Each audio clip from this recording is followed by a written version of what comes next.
vipodozi ambavyo vina chemical hatarishi kwenye ngozi yako, hata kwa watoto. Jali muonekano wako na familia yako. Tunapatikana kote nchi nzima, kwenye maduka yote ya vipodozi na pharmacy. Grace my baby Cantina, mafuta ya watoto. Grace avocado kwa nywele lika zote. Grace Hebo shampoo, tumia zoa zoa. Grace gari tunayo, honey lotion tunayo. Grace zoa zoa lotion, Grace zoa zoa so. Jipatie bidhaa bora kutoka Grace Product. Zoa zoa zoa zoa zoa zoa zoa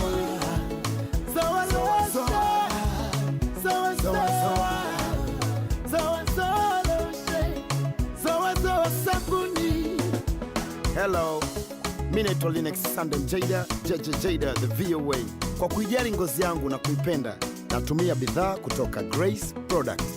Na kwa kuwa pia naipenda familia yangu na nyinyi rafiki zangu, kwa hiyo nawahusia tumieni bidhaa bora kabisa kutoka Grace Product. Zoa zoa ndio habari ya mjini.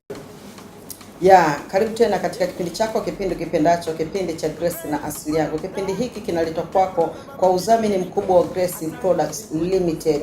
Uko nami wa siku zote, mama wa neema, Dr. Elizabeth Kilili, ni mkurugenzi mtendaji wa Grace Products Limited. Kama ni mara yako ya kwanza unaangalia kipindi hiki kinajihusisha haswa kabisa na masuala ya urembo na utanashati, lakini urembo huo ni lazima utumie vipodozi vya asili. Wiki iliyopita tumejifunza mengi sana kuhusiana na fangasi, zinaweza kujaje kwa kutumia vipodozi vya ambato sumu, na najua umejifunza mengi, lakini leo tena nimeweza kukutana pia tena na Dr. Loja na ana mengi ya kuelezea leo, lakini tupate break fupi alafu tukirudi utajua nini Dr. Loja anakwenda kutuambia siku hii ya leo. Na hii ni shampoo ambayo inaitwa Grace Hebo Shampoo and Conditioner. Shampoo hii ni 2-in-1. Kuna shampoo ndani yake na pia ina conditioner ndani yake. Kwa hiyo huna sababu ya kuhangaika kusema ngoja nikatafute shampoo, nikatafute conditioner, bali ukitumia shampoo ya Grace Hebo Shampoo utakuwa umeua ndege wawili kwa jiwe moja. Lakini shampoo hii iko katika ujazo wa aina 3. Kuna lita 1, kuna ujazo wa 250, yani ni robo lita, na kuna ujazo wa lita 5. Tumia Grace Hebo Shampoo and Conditioner kwa afya ya nywele yako, lakini pia utaitumia hata kwa kunawia mikono. Hii shampoo inaingia kote kote. Nataka nikuambie, Grace Hebo Shampoo is the way to go. Tumerudi tena kipindi ni kipindi cha Grace na asili yangu. Kipindi hiki kinaletwa kwako kwa udhamini mkubwa wa Grace Products Limited. Lakini inawezekana unaweza kujiuliza, kwani vipodozi hivi vinapatikana wapi? Vipodozi vya Grace vinapatikana katika maduka yote ya vipodozi yaliyoko karibu na wewe, pharmacy zote zilizopo karibu na wewe, maduka ya mangi, yani kila duka sasa hivi ukiingia utajipatia vipodozi vya asili vya Grace. Lakini siko peke yangu siku hii ya leo. Kama nilivyokuambia hapo awali, nina mgeni ambaye ni Dr. Loja. Tulikuwa naye wiki 2 zilizopita, lakini bado ana mengi ya kutuelezea kuhusiana na vipodozi vya ambato sumu.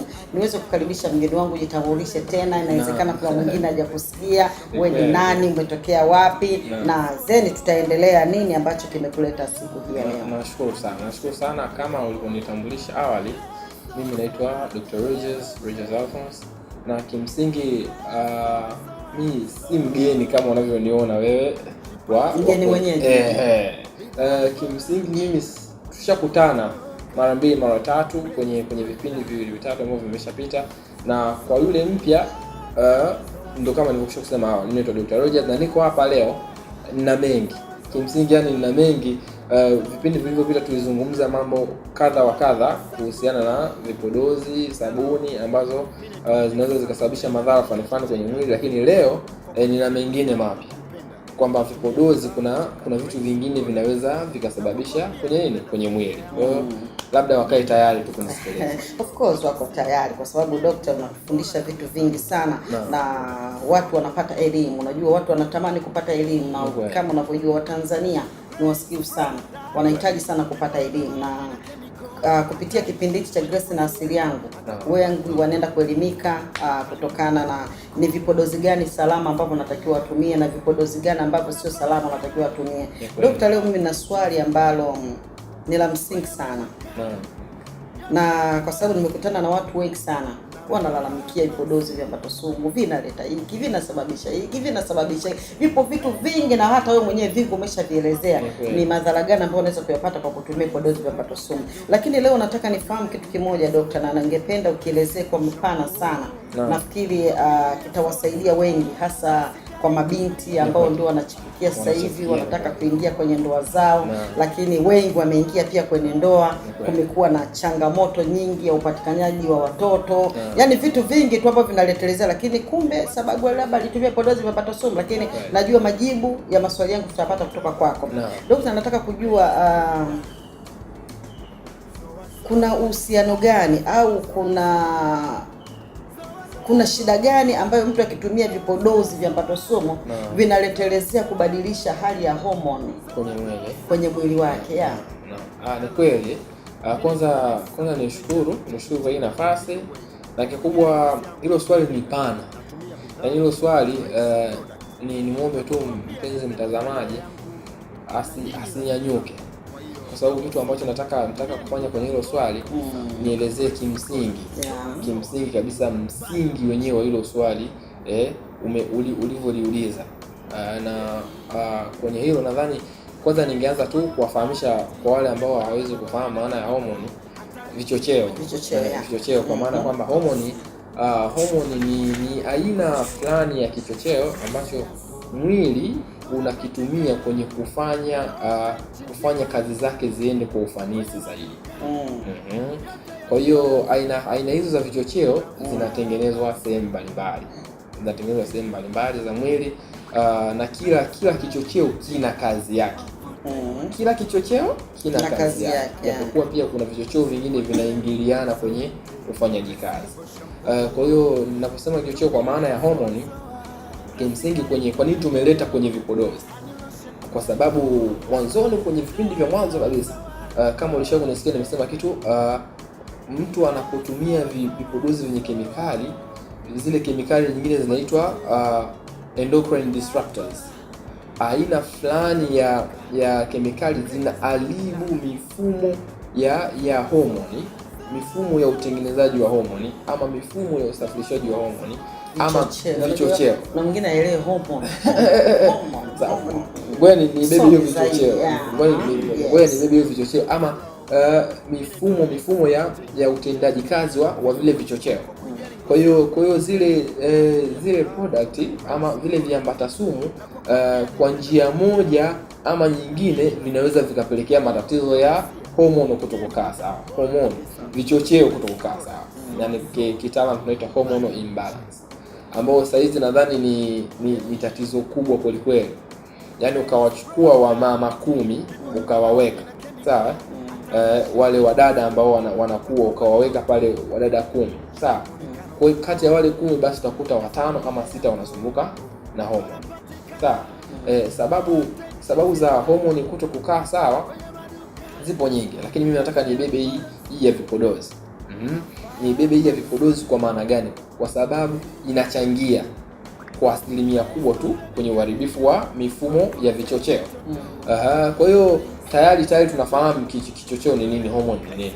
Kwa hiyo kimsingi tunapaswa kuelewa kwamba ili mtu abebe mimba sawa, ni lazima vile vichocheo vikae vyema, vikae sawa. Ili mtoto akue vizuri, ni lazima vile vichocheo vikae sawa. Ili mimba iendelee kukua vizuri, ni lazima vile vichocheo vikae sawa. Ili mtoto azaliwe kiukamilifu, ni lazima vile vichocheo vikae sawa. Mbali na hivyo, ili upate mwili ambao umekaa kwenye mfumo mzuri, ni lazima vichocheo vikae sawa.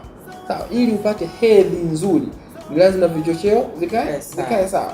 Kwa hiyo kimsingi ni kitu muhimu sana na kwa sababu tumekuja kuona kwamba vipo vipodozi ambavyo vinaharibu aina hii ya umuhimu wa mfumo huu wa mwili, basi ndio maana tumeona ipo haja ya kuvisemea.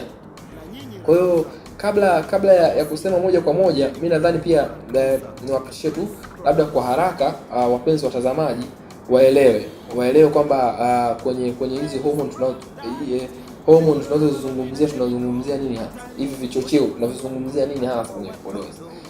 Kinachotokea umepaka aina ya kipodozi labda kwenye mwili, sawa, au sehemu nyingine yoyote, umepaka kipodozi, matokeo yake ni nini? Vile vipodozi vyenye kemikali, zile kemikali zinapita ndani ya ngozi, sawa. Zinapopita ndani ya ngozi zinasafirishwa kwenye damu. Zikisafirishwa kwenye damu zina uwezo wa kwenda sehemu mbalimbali. Kitu kingine ambacho wapenzi watazamaji wanapaswa kufahamu kwamba mwili wa binadamu una mapokeo, receptors, sawa. Una sehemu ambayo aina fulani ya kitu kikifika basi kinapokelewa. Kwa kuna baadhi ya kemikali huwa zinaharibu kwa mfumo gani? Kwa mfumo kwamba zimesafirishwa, zimepita labda tuseme sehemu ya ovary, sawa, sehemu ambapo mayai yanachavushwa na kutengenezwa. Zimepita pale, zimeharibu mfumo wa utengenezaji wa aina fulani ya homoni, sawa. Zile homoni zikashindwa kutengeneza vizuri, matokeo yake mayai hayazalishwi vizuri, sawa. Matokeo yake panatengeneza vimaji vivimbe, follicles zinaitwa, sawa. Kuna kitu kinaitwa ovarian follicles, sawa. Ovarian cyst, kwa hiyo inaitwa ovarian cyst. Yaani kwenye hiyo ni kwamba kidaktari sasa nashindwa kuileta kwenye lugha yetu ya Kiswahili, kidogo ina ugumu kwa kiasi fulani. Kwa hiyo kitu ambacho hapa nimejaribu kuwapa leo ni kwamba zile dawa ama kemikali, viambata sumu vinavyovitumia vinaweza kupita ndani ya damu, na kama vinaweza kupita ndani ya damu vinaweza kufika sehemu nyingine yoyote ya mwili. Sasa nini kinatokea? Kwa mfano tuseme umetumia leo aina ya kipodozi kile kina aina ya kemikali ambayo inaweza ikaharibu labda mfumo wa uchavushaji wa mayai kutoka kwenye ovary, sawa. Kitu ambacho unaweza ukapata moja, kwanza period inaweza kawa inabadilika, sawa. Kuna mwingine anatumia aina fulani ya mafuta makali, sawa. Mwanzoni alikuwa anapata period vizuri, ameanza kutumia yale mafuta makali, period imevurugika. Labda naam. Kwa hiyo nataka kuniambia kwamba vipodozi viambato sumu pia vinaweza kuleta mabadiliko kwenye mtu ambaye anakwenda kwenye siku zake kabisa. Kwa hiyo kwa mwezi anaweza kwenda hata mara 2 mara 3 kabisa. Na kitu ambacho hapa tunapaswa kufahamu, kwenye mabadiliko ya hedhi yako ya aina nyingi sana. Kuna mabadiliko ni kwamba upate hedhi kabisa, kuna mabadiliko ni kwamba unapata hedhi nyingi sana, kuna mabadiliko ni kwamba unapata maumivu makali wakati wa hedhi, kuna mabadiliko ni kwamba unaingia hedhi zaidi ya mara 2 au unaweza kuruka miezi 2. Kuna mabadiliko ni kwamba huwezi kupanga siku zako vizuri, sawa, na mengineyo mengi. Kwa kitu hapa ambacho watu wanapaswa kufahamu, vipodozi pia vinaweza vikachangia aina hiyo ya nini, ya mabadiliko. Hapo kwa nisaidie pia. Naam.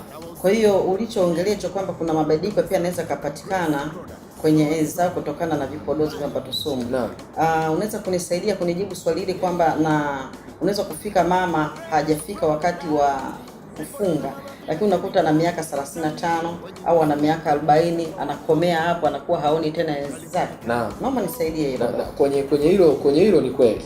Ni kweli inaweza ikatokea. Kwa sababu gani? Kwa sababu tunasema hivi, kama sawa, tuseme ovary imeathiriwa kutokana na vipodozi ama kemikali kali, na ikashindwa kuzalisha uchochezi mzuri wa uzalishaji wa homoni, basi mabadiliko ya mwili yanaweza yakawahi kufika. Nini madhara yake kama umekoma hedhi mapema kwa kupitia vipodozi viambato sumu? Na madhara yote ambayo unaweza kuyapata? Madhara yapo, na kimsingi kwenye hilo nilibebe kwenye madhara ambayo yanaweza yakatokea na mtu kukoma hedhi mapema. Lakini pia nilibebe kwenye mfumo huu. Natamani kulijua sana hilo. Naam, bila shaka. Hilo nitakuelezea. Ni madhara gani yanaweza yakamkuta mtu ambaye hedhi yake inamsumbua. Sawa? Na ugumba. sawa. Miaka 35 ulikuwa unapaswa uweze kubeba mimba, sawa, lakini miaka 35 hedhi imekoma, unadhani unaweza kubeba mimba? Huwezi tena kubeba mimba, sawa. Vivimbe, hilo ni la kwanza, hilo nalifahamu, hilo la kwanza, huwezi kubeba mimba, lakini nataka nione kuna madhara makubwa zaidi unaweza kuyapata, achilia mbali na kubeba mimba. Uvimbe, tusaidie hapo dokta. Kuna vivimbe, sawa. Kuna aina nyingi ya uvimbe, sawa. Kuna aina nyingi ya uvimbe, lakini unakuta mtu anapata labda mayoma, aina fulani hivi ya uvimbe, misuli ya kuta za nyumba za uzazi, unakuta vimba kutokana labda na aina fulani ya homoni kufanya kazi zake kwa kadri ilivyotakiwa, sawa. Lakini pia kingine tulichokuwa tumejaribu kuongea mwanzoni kabisa, kansa, sawa. Kukoma hedhi kabla ya wakati kunamweka mama hatari ya kupata kansa ya matiti, sawa. Kunamweka mama kwenye hatari ya kupata kansa ya matiti, moja, lakini pili hata kansa ya kizazi. Kwa sababu gani? Kwa sababu homoni huwa zinatumika kwenye uimarishaji wa mfumo wa matiti, sawa, mfumo wa uzazi. Sasa inatokea umekoma kabla ya wakati, na kukoma kwenyewe sio asilia. Umekoma kwa sababu tu umetumia aina fulani ya vitu ambavyo vimelazimisha mwili ukome, na sio utaratibu. Matokeo yake sasa ndio yanakuja kwenye vitu kama hivyo, sawa. Lakini pia kuna research moja ilifanyika, unasema aina fulani ya hormones zikosekana mwilini, mtu unaweza ukapata hatari ya magonjwa ya moyo. Mama anaweza akapata hatari ya magonjwa ya moyo kwa vipodozi. Hapa sasa naiweka hivi, tunasema hivi, umetumia vipodozi, vimeharibu mifumo ya homoni, sawa. Ulikuwa unataka jaribu kukujibu ni kwa nini, madhara gani yanaweza yakatokea endapo mama amekoma. Sababu hapo nataka mama mmoja anayenisikia sasa hivi asikie na apate elimu hii, na vione vipodozi viambato sumu ni hatari kwa familia yake, kwa maisha yake yeye mwenyewe, kwa sababu kama tumefikia hapo unaenda kupata vitu kama hivi, unapata kansa, sijui kansa matiti, umesema kizazi, sijui mtoto anatoka, sijui yani uwezi pia kupata mtoto, unapata uvimbe alafu bado unaenda kutumia vipodozi viambato sumu. Kwa kweli utakuwa ni nunda. Kwa hiyo hicho kitu kingine hapo nilikuwa najaribu kuongezea, kuna research zinafanyika ni kwamba imeonekana wamama wengi ambao wanakoma hedhi kabla ya wakati wana hatari ya kupata magonjwa ya moyo, sawa. Kwa sababu gani? Kuna homoni zinahusika kwenye uimarishaji wa misuli ya nini, ya moyo. Kwa hiyo kimsingi pia hiyo ni sababu. Kwa hiyo saa hizi tunapomkuta mama anasumbuka labda na matatizo fulani ya moyo, pressure inapanda sana na kadhalika, sawa, huwa tunaangalia pia na lifestyle yake ilikuwaje. Tukikuta kwamba mama huyu alikuwa anatumia aina fulani ya vipodozi vikali, lakini pia amekoma hedhi kabla ya wakati, basi kwa kimifumo ya kidaktari inatokea hit point, sawa. Una uwezekano kabisa kwamba vipodozi viliharibu hormone. Kuharibika kwa hormone kumeharibu mifumo fulani ya uimarishaji wa moyo. Mama huyu ametengeneza nini? Ametengeneza magonjwa ya moyo. Lakini unakuta hawa wadada, sawa, ambao sasa hizi wengi ndio watafutaji, sawa, shoga amempigia simu, kuna haya maji ukioga tu unakuwa mweupe. Ushasikia hizo story? Kuna vinatembea hata mitandaoni. Mimi unaniona rangi yangu ni njoo nikutengenezea mkorogo. Mtu maskini pasipo kujua ndio unatengenezewa makorokoro, alafu baada ya miezi 3-4 mtu anaanza kulalamika, ule mkorogo nilitengenezewa, unaona nilivyokuwa sasa hivi, sijui nimekuaje lele mkumbo. Ndio na mimi nilikuwa mtu wa mkumbo hivyo. Kwa nini fiche? Mimi naongea ukweli, ndio maana unaona na uchungu mpaka nikaanzisha kipindi, kwa sababu mimi haya madhara yote yamenikuta dokta. Kwa kitu ambacho nilikuwa najaribu kutaka kuwapa hao wadada, sawa, ambao sasa hizi ndio watafutaji wanakuwa na vitu kama hivyo, ni kwamba ni madhara gani wao wanaweza wakayapata. Ugumba wao pia wanaweza wakapata, kansa ya matiti wanaweza wakapata, kansa ya kizazi wanaweza wakapata, na kansa nyingine zozote wanaweza wakapata. Lakini mbali na hilo, unajua kwenye hizi homoni ndio zinamshape mwanamke, sawa, zinamtengeneza mwanamke, yaani mwanamke aonekane wa aina fulani.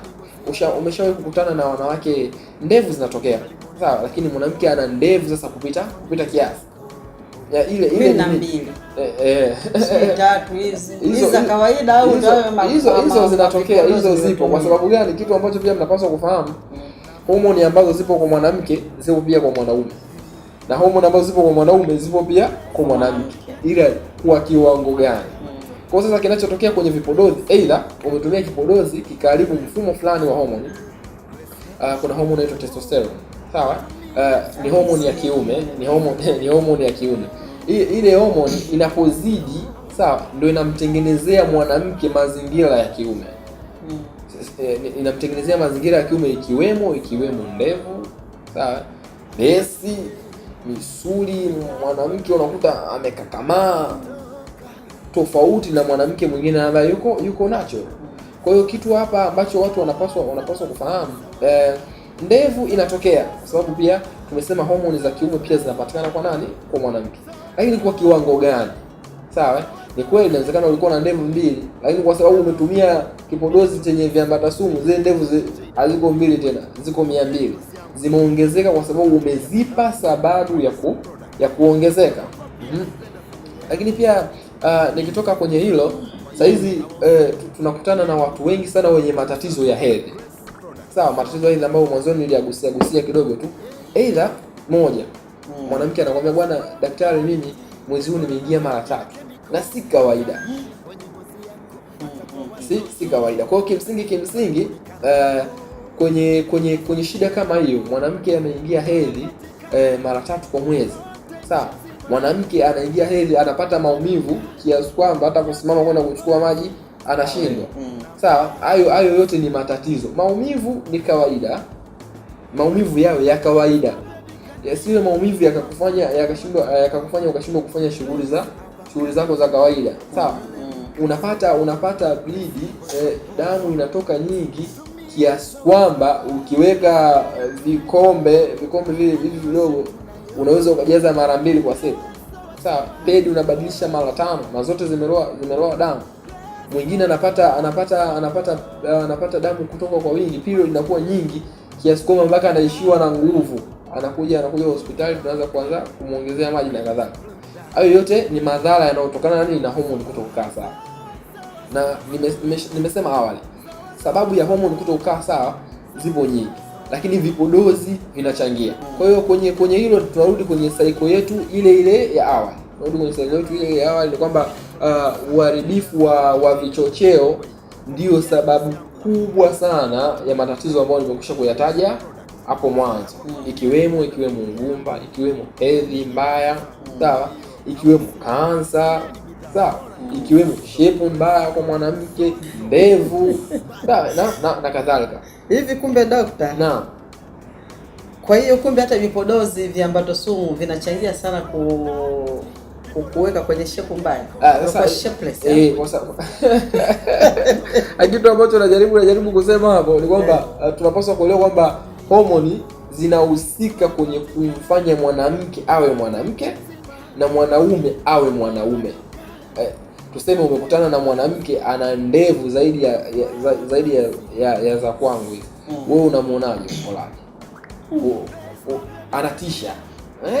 Yaani kwa kweli kwanza hata ukikutana naye unabaki unamshangaa, na yeye mwenyewe anajua kabisa unamshangaa yeye. Nimeona wanawake wengi wameota ndevu na wanazinyoa. Yaani yuko kama mwanaume. Ni kweli. Kwa hiyo sasa hiyo ni matokeo ya vile vipodozi, ni kwamba homoni zimeathiriwa na inakuja huko. Lakini sasa hizi science inatanuka sana. Ndio tunasema kuna hiyo research imefanyika, imeonekana kuna magonjwa ya moyo yanatokana na nini? Na vipodozi. Leo napaswa nikushauri njia kubwa 2 za kuamua wakati unachagua vipodozi. Na njia moja kubwa, nimesoma baadhi ya article kwenye mitandao yetu. Sawa? Mjue mtengenezaji wako. Kwa maana gani? Kwa maana ya kwamba mtengenezaji wako na yeye ni mtumiaji. Kwa sababu gani? Kama mimi. Naam. Tunasema kuna ule msemo unasema mchawi mpe mwanao akulelee. Kwa maana unaweza kabisa hawezi kumloga. Ukienda pale utamkuta yuko salama. Kwa unapomjua mtengenezaji wako na kwamba yeye pia ni mtumiaji, inakuhakikishia usalama wa kipodozi unachokitumia. lakini pia inakuhakikishia matokeo chanya, kwa sababu unafahamu mtengenezaji wako, lakini pia unaona muonekano ambao anaonekana nao mtengenezaji wako. Kwa hiyo kimsingi mjue mtengenezaji ndio sababu moja kubwa ambayo inaweza ikakufanya uchague kipodozi kwa urahisi zaidi. Wengine na ndio maana dokta, hata leo mimi nimekuwa ni mfano. Mara nyingi napenda kujitolea mfano mimi. Hata unapoangalia hiyo picha yangu hapa. Umeona mwanzo nilipotumia vipodozi vya Mbato Sumu, nilikuwaje, na madhara niliyopata nilikuwaje, na baada ya kuacha sasa hivi nikoje. Kama unapoziona hizo picha tatu hapo. Na ndio maana napenda kujitolea sana mfano mimi. Kwa hiyo hicho unachokiongea uko sahihi kabisa. Kwa hiyo kwenye hilo ni moja, lakini la pili pia la kuongezea, tambua vitu ambavyo vinaambatanishwa kwenye kipodozi chako. Kutambua kwa maana gani? Kwa maana ya kwamba usitumie kemikali kwa wingi sana. Jaribu kutumia vitu asilia. Unakuta kipodozi kimeandikwa kuna parachichi, kuna carrot, kuna embe, ni asilia. Sawa? Ile ni asilia. Tofauti unakutana na kitu hata kukisoma uwezi, ukielewi. Sawa? Na kadhalika. Kwa hiyo kitu ambacho napaswa kuwashauri wapenzi wa watazamaji ni kwamba tutumie kitu ambacho tunakielewa.